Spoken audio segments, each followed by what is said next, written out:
Mga master, okay lang bang? Huwag niyong skip ang mga ad sa aking mga video kung okay lang mga master. Salamat sa solid na suporta po. Yon, what's up mga masters? Nandito na naman tayo sa panibagong araw, panibagong kabanata na naman ang pagsasama-samahan natin ngayon guys.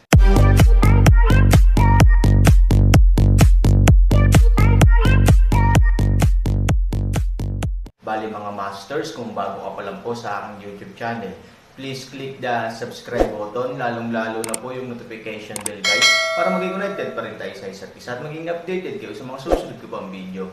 Bali mga masters, bago natin umpisahan ng kwento ay mag-shoutout po muna tayo para sa mga solid nating tagapakinig. Shoutout kay Marboy Rebay at shoutout kay Vert Brother TV. Yun na nga mga masters, no? Bali hindi na ito patagalin. In 3, 2, 1, let's go!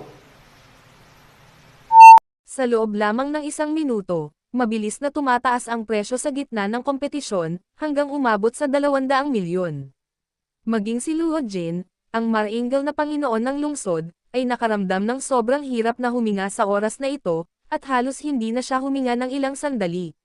200 milyon. Isang kabuuang 200 milyon. Masyadong malaki ang halaga ng pera. Kahit na para sa ilang mga tao na nagnenegosyo sa buong taon, ito ay isang astronomical figure. Ngunit mahal ni Luo Jin ang kanyang anak, kaya kahit na siya ay nababalisa, sinubukan niyang huwag gumawa ng ingay, at nanalangin lamang ng tahimik sa kanyang puso na ang kanyang pinakamamahal na anak na babae ay wala nang gagawin pa. 300 milyon. Nagsalita pa si Han Sanchen.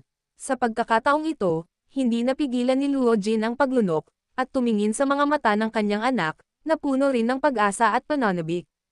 Tumigil ka sa pagsigaw, tama na. Kahit na ang Yetian City ay gugugol ng napakalaking pera ng padalos-dalos, tiyak na mapaparamdam ito sa mga tao na labis na nalulula. Kaya, umaasa na lang siya na matigil na ang mga pangyayari rito. Sa kabutihang palad, sa halos 10 segundo, ang aking anak na babae ay hindi nagtaas ng presyo, ngunit sinabi, ang babaeng ito ba ay nagkakahalaga ng 300 milyon? Ngumiti si Han Sanchen, walang halaga. Mabuti. Pagkatapos ng mga salita, tumigil si Luo Yinger sa pagsasalita. Si Chi Guanxi ay napakatalino din, kaya mabilis niyang binilisan ang kanyang pagsasalita. 300 milyon sa unang pagkakataon. 300 milyong beses. 300 milyon sa ikatlong pagkakataon, deal. Matapos ipahayag ang deal, si Manager Chi ay pawis na pawis saglit, at sa wakas ay nakapagdesisyon. Kung hindi, kung ang kanyang amo ay patuloy na magtataas ng presyo sa buong lugar, natatakot ako na ang buong Yetian City ay maapektuhan ng ekonomiya. Makiupo ka. Nakahinga rin ng maluwag si Luo Jin at tumingin kay Han Sanchen. Marahan na ngumiti si Han Sanchen, hinayla si Ivory, at mabilis na umupo sa upuan sa tabi niya. Bagamat medyo naantig si Ivory sa paraan ng auction ni Han Sanchen, pagkatapos ng lahat, ang kanyang lalaki ay nagbayad ng napakataas na halaga para sa kanyang sarili, sinumang anak na babae ay may lilipat. Ngunit bukod sa naantig, si Ivory ay lalong nalito. 1 in and 1 out, 300 million ang mawawala. Magkano ang kailangan kong bilhin? Malungkot na sabi ni Ivory. Kung alam ko lang ito ng mas maaga, baka direktang lumaban ako. Anong klaseng alipin ka nandito? Ngumiti si Han Sanchen, minsan, wala kaming pakialam sa mga pakinabang at talo sa harap namin. Oh, nagsimula na ang auction, at mauunawaan mo ang sinabi ko mamaya. Kumpiyansa na ngumiti si Han Sanchen. At sigurado na, matapos ang kaguluhan ng alipin auction ay nagsimula na rin ang ikatlong alon ng mga auction. Marahil ay sinadya na palamigan ang nakaraang komedya, ngunit ang kasunod na mga item sa auction ay medyo katamtaman, at ang mga presyo sa wakas ay bumalik sa normal na hanay.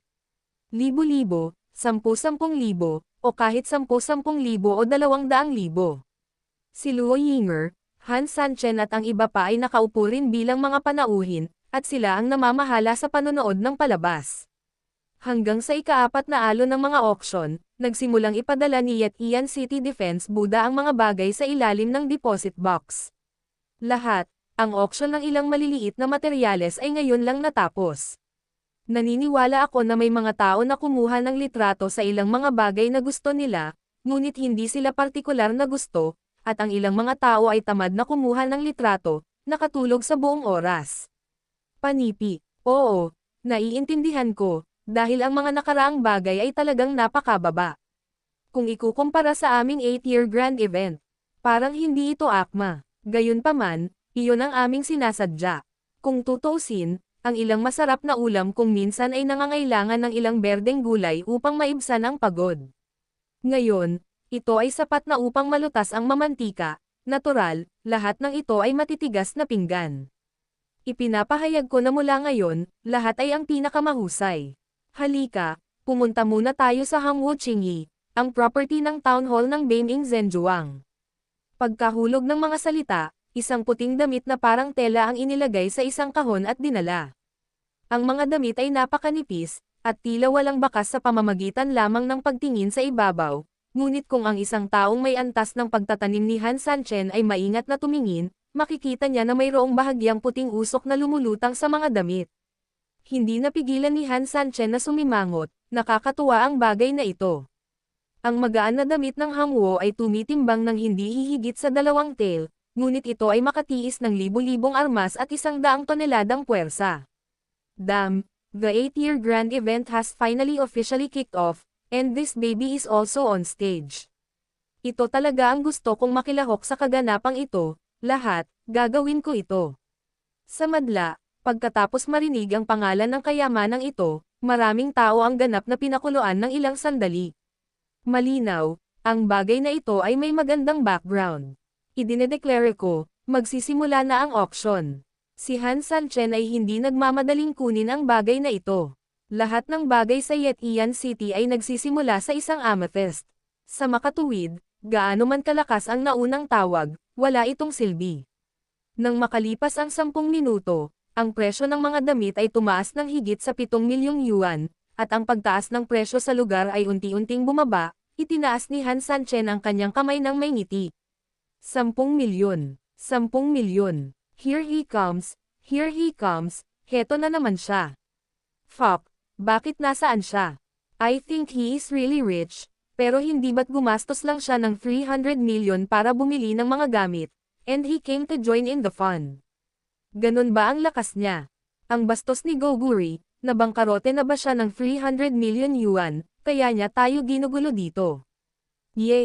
Anyway, mamamatay na rin naman siya, kaya mas mabuting kunin na lang lahat ng items sa auction, tapos sirain ang isang engranding kaganapan sa sarili niyang buhay. Sa ganitong paraan, nakamit niya ang isang kasikatan na hindi niya makakamit sa buong buhay niya. Maraming tao ang sobrang depressed na malapit na silang sumabog. Tumingin din si Luo Jin kay Han Sanchen nang may pagtataka. Kung titignan sa ugali ng taong ito, hindi naman talaga siya mukhang mahirap, pero parang, hindi man lang siya matatawag na anak mayaman. Ang perang ito ay ginugugol na parang tubig, posible ba? Si Chi Guanxi ay hindi nang ahas na magtakda ng presyo, maaari lamang niyang tingnan ang sarili niyang Panginoon ng lungsod ng may pananabik. Tumanggaw si Luo Jin. Dahil naimbitahan na niya si Han Sanchen na maupo, malalamon lang niya ito kung mahihirapan siya. 11 milyon. Sa hindi kalayuan, muling nagsalita si Luo Yinger. Ngumiti si Han Sanchen, makikipag-away ba ulit sa akin ang prinsesa? Ngumiti si Luo Yinger, maaaring maunawaan ng aking Panginoon ang ganitong paraan, ngunit dapat mo ring isipin ito. Ang mga magagaan na damit ng Hangwo ay angkop para sa mga babae, kaya ako mismo ang gumamit nito, tama ba? Tumanggaw si Han Sanchen, totoo iyan, ngunit ako, Han, ang kailangang magpasya sa bagay na ito, kaya, prinsesa, bilang pagpapakita ng paggalang, mag-aalok ako ng 50 milyon, at mangyaring itaas ang iyong kamay. Puff, sa wakas, hindi na nakatiis ang isang tao, at isang subo ng lumang dugo ang na-spray out on the spot. Prangka mong hiniling sa iba na itaas ang kanilang mga kamay, ngunit sa huli ay dinobol mo ang presyo ng halos 5 beses. Ito ba ay isang malambot na saloobin? Halatang mas mayabang ka. Damn, nagpapaka-enjoy lang itong bastard na ito, hindi ko na matiis. Damn it, yun ba ang tinawag niyang presyo? I'm sorry, to be honest, I really don't believe that he is so rich. Pagkatapos ng auction, walang dapat umalis sa amin, we must see how this bastard died. Kalokohan, nakakainis tong apo. Kung umalis ang aking ina, ako ay magiging isang fucking tao. Ang isang grupo ng mga tao ay hindi masyadong pamilyar noong una, ngunit ngayon, dahil kay Han Sanchen, sila ay nakatayo sa isang pinag-isang harapan. Okay, 50 million, magalang ka talaga. Marahan na ngumiti si Luo Yinger, at hindi nagtaas ng presyo. Kinagat ni Officer Chi ang kanyang mga ngipin at tinatakan ang huling deal sa isang suntok. Kaagad pagkatapos, binago niya ang kanyang nakangiting mukha, inalis ang kanyang pagmamahal, at inilabas ang pangalawang kayamanan. Jade Bone Feng Ming Pil. Ang mahusay na gamot na pampalakas ng mga Diyos ay pino mula sa iba't ibang mga mahalagang panggamot na materyales. Ang oras at proseso na kinakailangan ay napakakomplikado, at ang pinakamahalaga, ang rate ng tagumpay ng ganitong uri ng tonic ay napakababa. Narinig ko na ang mga nangungunang alchemist ay maaaring hindi makagawa ng isa sa buong buhay. It takes at least 10 years to refine each one, and it not even include the search for all kinds of natural materials and earth treasures needed. At saka, malaki ang posibilidad na mabaygo kung ang isa ay pinuhin kada 10 taon. Sa loob ng napakaraming taon, bihira akong makakita ng ganitong uri ng mga top quality tonic na table task, ngunit marami akong narinig sa kanila. Mukhang hindi mas mababa ang presyo ng tabletang ito kaysa sa presyo ng Chingy kanina. Hoy, ayoko nang ang magsalita. Sana lang ay tigilan na ng tanga ang pagtataas ng presyo ng walang pinipili. Ang mga magaan na damit ay palaging defensive equipment lang. Ibang-iba ang tonic pill na ito. Nakakapagpagaling ng mga sugat habang hindi tumataas ang presyo. Paglilinang. Oo, ang pagpapabuti ng antas ng paglilinang ng isang tao ay buong pag-unlad. Sa bagay na ito ay mas mahalaga kaysa sa kagamitan. Gayunpaman, nang ang lahat ay nag-uusap, si Han Sanchen ay lumipat muli. Nakita kong bahagyang itinaas ni Han Sanchen ang kanyang kamay, at pagkatapos ay sinabing, 20 milyon. Depende. Ang iyong ina, may lason ba siya? Damn it, kumbinsido ako. Ito ay nagtutulak lamang ng mga presyo sa kalooban. Grass, ang starting price is only 1 amethyst right now. It's a goddamn thing, it's raised to 20 million right from the start. What the hell? I really want to hit someone. Hawakan. Sa sandaling tinawag ang presyo na 20 milyong yuan, nagkaroon ng maraming sumpa mula sa madla. Ito ay talagang medyo masyadong mapangahas. Damn it, we have been in business for several years, and we have some status. We have suffered grievances and high pressure, but being oppressed by this aliping like this is a fucking worst thing. Damo, hindi dapat patayin o ipahiya ang mga iskolar, 25 milyon. 26 na milyon. Tuldok. Ang presyo ay tumataas, at maraming tao ang sumali sa hanay ng pagbid. Hindi para sa anumang bagay, para lamang sugpuin si Han Sanchen. Ang presyo ng supplement pill na ito ay umabot din sa 47 milyon sa loob lamang ng ilang minuto, at sa wakas ay tumigil ang pagtaas ng presyo. Sa prosesong ito, nanatiling tahimik si Han Sanchen. 47 milyon sa unang pagkakataon. Nang marinig na inihayag na ni Guan Shichi ang presyo, maraming tao sa crowd ang biglang naging proud. Kahit na ang item na ito ay maaaring hindi ang kanilang presyo, ang reaksyon ng lahat ay karaniwang pareho. Sa kanilang mga mata, ito ay mas katulad ng isang camp auction sa pagitan ng mga alipin at sila. Damn, well done. Munting alipin, hindi ko alam ang taas ng langit at ang lalim ng lupa, at gusto kong ilipat ang isang matayog na puno tulad natin. Huwag kang umihi at humarap sa salamin para makita kung ano ang birtod ng aso mo, deserve mo ba? Tama, compared sa atin dito, comparable ba? Kung may lakas ka ng loob, sige. Hindi pa banggitin kung gusto ni Han Sanchen na mag-alok, kahit na ayaw niya, siya ang gumastos ng higit sa 300 milyong yuan, at isang 40 milyong yuan lamang ang naglakas loob na yumangal sa mga taong tulad nito. Ang mga taong ito ay tila walang ideya kung ano ang kahihiyan. Marahan na ngumiti si Han Sanchen, 50 milyon. Siyempre hindi siya nagbid dahil kinukutya siya, at tumahimik siya palagi dahil lang sa ayaw niyang sayangin ang lakas niya. Naghintay siya hanggang sa halos magsigawan ang grupo ng mga tao, at pagkatapos ay gumawa siya ng isang hakbang. Ang bagay na ito ay kapaki-pakinabang. Natural, dapat itong bilhin ni Han Sanchen. Damn it. Ang isang grupo ng mayayamang negosyante na kagagaling lang sa kanilang mga mukha ay hindi naging kampante sa loob ng ilang minuto, at sila ay ganap na napigilan ng hinihinging presyo ni Hansan Chengsen sa isang iglap. 55 milyon, 70 milyon, 75 milyon, 90 milyon. Puff, may nagspray ng dugo sa lugar, bumagsak sa lupa at itinuro si Han Sanchen, suriin, suriin, suriin, suriin siya ng husto. Hindi ako naniniwala, hindi ako maniniwala na mayroon siyang napakaraming pera. Pabalik-balik, mahigit 400 milyon na.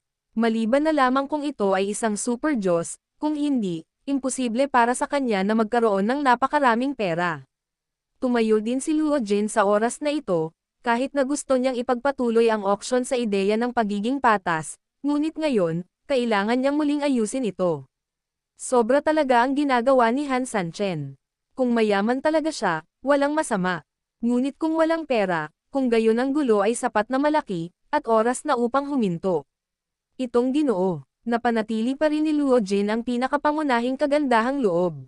Magalang ding sinabi ni Han Sanchen, aking Panginoon. Hehe, to be polite, hindi gaanong sinasabi ni Luo. Ganito, originally, out of respect for guests, the city has never verified the assets of distinguished guests. Ngunit ngayon, ang sitwasyon ay talagang espesyal, at ang mga tao sa engranding kaganapan ay nagsasaya na sa mga tao, kaya ang ilang mga pamamaraan ay kailangan pa ring maging mas maingat. Bahagyang ngumiti si Han Sanchen at sinabing, ang ibig sabihin ng City Lord ay gusto niyang subukan ang aking mga ari-arian, tama ba? Tumanggaw si Luo Jin, si Mr. ay isang matalinong tao. Tinanggap na ni Luo ang kahulugan ni Luo bago niya natapos ang kanyang mga salita. Lubos akong humahanga sa kanya. Gayunpaman, ngayong ganoon na ang opinyon ng publiko, at paulit-ulit mong napanalunan ang unang premyo, Ginoo, kung hindi ka makapagbigay ng paliwanag, kung gayon. Ang engranding kaganapang ito, umiling si Han Sanchen, originally, at walang ganoong pag-aari ang aking mga tao sa lungsod, kung saan-saan lang, kung wala akong ordinaryong pag-aari, siguradong hindi papayag. Gayunpaman, unang beses pa lang kaming magkakilala ni City Lord, pero iba sila sa iba. Very polite sila sa akin. Kaya naman, bibigyan ko rin ng mukha ang City Lord. Ayos naman ang asset verification, pero isa lang ang hiling ko. Anong gusto mo, sir? Mahiwagang ngumiti si Han Sanchen. Yun na nga mga masters, no? Bali panibagong kabanata na naman yung natapos natin ngayong gabi. Muli, maraming salamat po talaga sa walang sawang suporta po sa aking YouTube channel na talagang inaabangan nyo po ang bawat upload ko po. Bali mga masters, magkita-kita ulit po tayo bukas ng gabi at ngayon po ay magpapaalam po muna tayo. Bali mga masters, bye-bye!